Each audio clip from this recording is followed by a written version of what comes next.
অবৈধ বিচাৰি বন্ধ কৰক, অবৈধ বিচাৰি বন্ধ কৰক, অবৈধ বিচাৰি বন্ধ কৰক।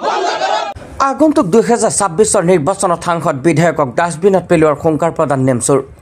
ৰূপৈঘাটৰ শিঙিমাৰী উন্নয়ন খণ্ডৰ সন্মুখত নেমচুৰ তীব্ৰ প্ৰতিবাদী কাৰ্যসূচী। কৃত্ৰিম বানৰ কবলত পৰি দুৰ্ভোগ ভোগাৰ বাবে ওলাই আহিছে শ শ পুৰুষ মহিলা। উত্তৰ পূৰ্বাঞ্চলৰ সংখ্যালঘু ছাত্ৰ ইউনিয়ন নগাঁও জিলাৰ উদ্যোগত চমুকৈ নেমচুৰ তীব্ৰ প্ৰতিবাদ। চৰকাৰী কালভাৰ্ট অবৈধভাৱে বন্ধ কৰি দিয়াত কৃত্ৰিম বানৰ কবলত হাজাৰ হাজাৰ লোক।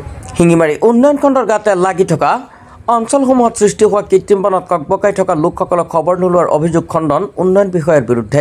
শিঙিমাৰী উন্নয়ন খণ্ডৰ অন্তৰ্গত বিভিন্ন অঞ্চলত শ শ বিঘা মাটি কৃত্ৰিম বানৰ কবলত।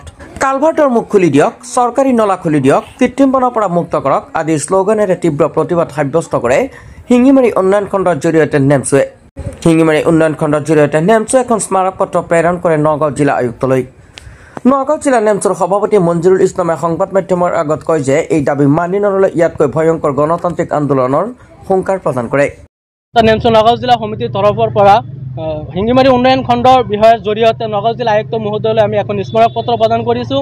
ইয়াত শিঙিমাৰী অঞ্চলত যি কৃত্ৰিম বানৰ ফলত ৰাইজ যে মানে কৃত্ৰিম বানৰ ফলত সিহঁতে ভুগি আছে, সেইবাবে আমি আজি উত্তৰ পূৰ্বাঞ্চল সংখ্যালঘু ছাত্ৰ সন্থা নেমচুৰ তৰফৰ পৰা এখন স্মাৰক পত্ৰ প্ৰদান কৰিছোঁ। চাওক, আজি ইয়াত যি কৃত্ৰিম বানৰ ফলত ৰাইজে যি এক মানে অসুবিধাৰ সন্মুখীন হৈছে, ইয়াত কোনো বিধায়ক বা কোনো সাংসদ এতিয়ালৈকে উপস্থিত হোৱা নাই। আমি বিধায়কৰ সাংসদ বনাইছোঁ যে আমাৰ দুখীয়া ৰাইজৰ কাষত থিয় দিবলৈ, আমাৰ কোনো বিপদ আপদৰ সময়ত সিহঁতে যাতে আমাৰ কাষত থিয় দিয়ে, কিন্তু আজিলৈকে এটা সাংসদ বিধায়ক ইয়াত যি বিধায়ক আছে এই বিধায়কগৰাকীয়ে এতিয়ালৈকে আহি ইয়াৰ কোনো খা খবৰ লোৱা নাই। আমি সেইসকল বিধায়ক স্পষ্টকৈ আমি কৈ আছোঁ, সকীয়াই দিব বিচাৰিছোঁ যে অহা 26ত যদি এইসকল বিধায়ক যদি আমাৰ কাষত আকৌ যদি ভোট বিচাৰি আহে, তেওঁলোকক কিন্তু আমি এইবাৰ 26ত উত্তৰ পূৰ্বাঞ্চল সংখ্যালঘু ছাত্ৰ সন্থা নেমচুৰ তৰফৰ আৰু ৰাইজৰ সহায় সহযোগিতাত আমি সেইসকল বিধায়কক ডাষ্টবিনত পেলাম। কিন্তু সেইসকল বিধায়কক আমি সকীয়াই দিছোঁ, অতি সোনকালে যিসকল ইয়াত মানে ক্ষতিগ্ৰস্ত লোক আছে, ক্ষতিগ্ৰস্ত হৈছে,